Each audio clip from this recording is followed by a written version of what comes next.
Well, nobody knows how terrible it is to be thrown out of one's house and leave everything behind.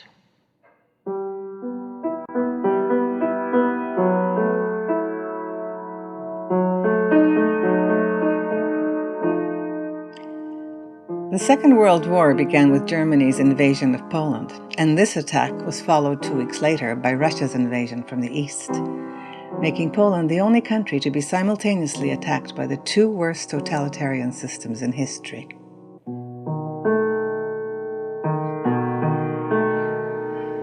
When the war broke out, I was 10 years old. Shortly after, the Soviet army people came, told my mother to pack up, and they took us to the station where they put us into the cattle cars to be sent to Siberia. In the Soviet zone, over 1 million people were transported in cattle cars to the vast Gulag, the interior of Russia, in the Arctic and the Far East, where they were forced to work in forests, mines, building railways, canals, collective farms, and so on. We stayed there and worked. It means that my mother had to leave us behind, and she had to go to another city to find work. In the meantime, we kids, we worked digging potatoes and earning food. Otherwise, we would have been very hungry. In 1942, Hitler turned upon his former ally, and suddenly the dynamics of the war changed. Stalin needed the Western allies, but to get them, he had to release his Polish prisoners. Of the survivors, a small percentage managed to get to the Caspian Sea, where they crossed to Persia and from there to refugee settlements in India, Africa, the Middle East, New Zealand, and even Mexico. We crossed the Caspian Sea on the boats, which were crowded and full of very sick people. I don't even remember if we ate because we were all very sick.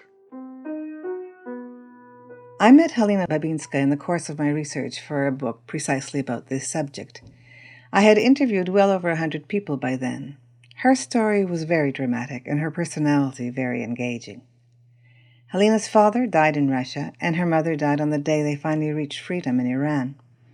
Halina and her sisters were then sent to an orphanage in the ancient sacred city of Isfahan, where they stayed for 2 years. They were then transferred to Lebanon, but that too was to be a temporary refuge. Ultimately, Halina and her sisters were to find a permanent home in Canada. Well, I knew about Quebec, that there is a French part of Quebec. I knew about Canada, that it's a vast country that is cold on one side and warm on the other side. And, of course, frozen up north. That's all.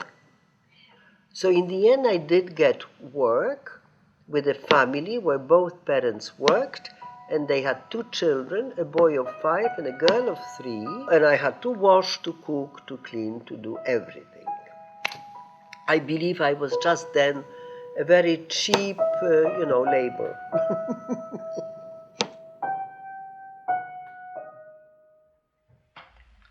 Well, very interesting, very happy, very unhappy.